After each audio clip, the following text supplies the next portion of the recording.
Assalamualaikum warahmatullahi wabarakatuh. Kembali lagi dengan saya Muhammad Torik Ramdan dari Teknik Mesin Universitas Nusa Putra. Kali ini saya akan membahas materi tentang aktuator. Nah, apa itu aktuator? Aktuator adalah sebuah peralatan mekanis yang menggerakkan atau mengontrol sebuah mekanisme yang bekerja berdasarkan energi listrik. Aktuator ini diaktifkan dengan menggunakan lengan mekanis yang digerakkan oleh sistem kelistrikan yang dikendalikan oleh media pengontrol yang sudah diprogram. Aktuator ini adalah elemen yang mengkonversikan besaran listrik analog menjadi besaran lainnya, misalnya kecepatan putaran perangkat elektromagnetik yang menghasilkan daya gerak sehingga dapat menghasilkan gerakan pada robot. Aktuator ini dibagi menjadi 4 jenis.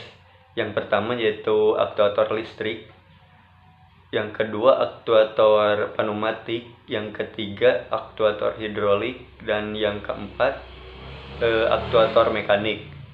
Kali ini saya akan membahas salah satu dari itu, yaitu aktuator listrik. Nah, aktuator listrik ini merupakan aktuator yang mempunyai prinsip kerja mengubah sinyal elektrik menjadi gerakan mekanik.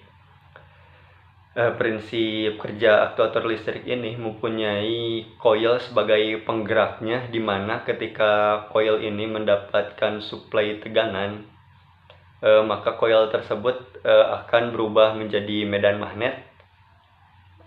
Medan magnet inilah yang akan menimbulkan energi listrik untuk dirubah menjadi gerak mekanis. Untuk aktuator listrik ini mempunyai 4 jenis. Yang pertama yaitu selenoid atau selenoida. Nah, aktuator yang selenoida ini merupakan katup yang dikendalikan arus listrik AC maupun DC melalui kumparan atau selenoida. Nah, selenoida ini merupakan elemen kontrol yang paling sering digunakan dalam sistem fluida seperti pada sistem pneumatik, sistem hidrolik, ataupun pada sistem kontrol mesin yang membutuhkan elemen kontrol otomatis. Salah satu contohnya yaitu pada sistem pneumatik. Nah, ketika selenoida valve ini bertugas untuk mengontrol saluran udara yang bertekanan menuju aktuator pneumatik. Yang kedua yaitu motor DC. Motor DC ini merupakan suatu mesin yang berfungsi mengubah tenaga listrik arus searah menjadi gerak atau energi mekanik.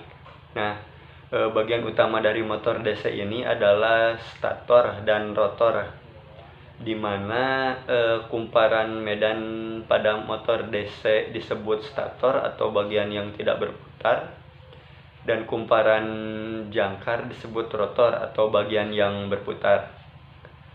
Bentuk motor paling sederhana ini memiliki satu kumparan lilitan, kumparan satu lilitan yang berputar bebas di antara kutub magnet permanen. Dan yang ketiga yaitu motor servo. Nah, motor servo ini merupakan motor listrik dengan menggunakan sistem closed loop.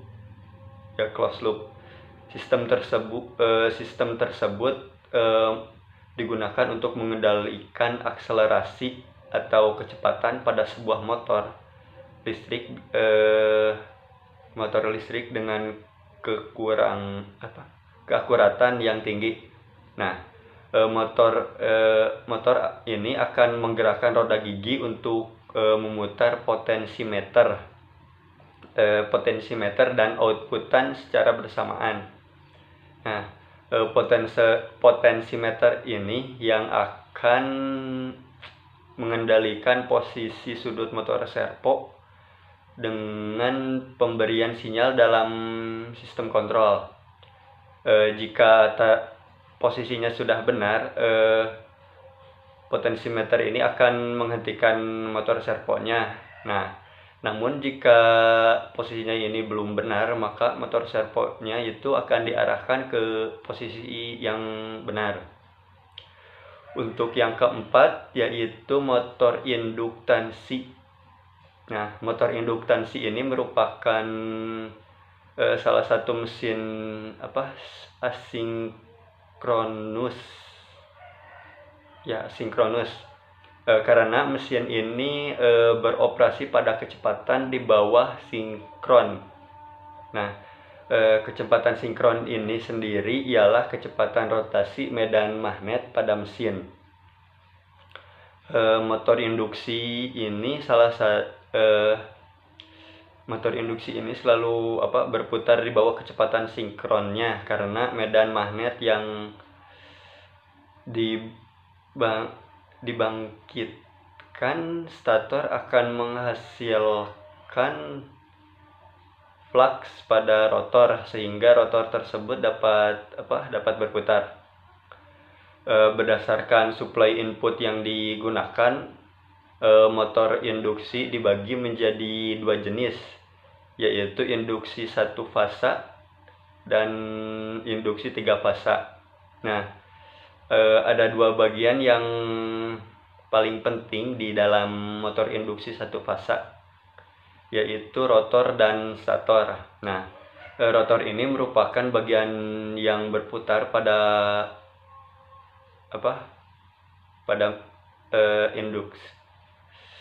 motor induksi, dan stator ini merupakan bagian yang diam di motor induksi. Mungkin sekian penjelasan dari saya. Terima kasih atas perhatiannya. Wassalamualaikum warahmatullahi wabarakatuh.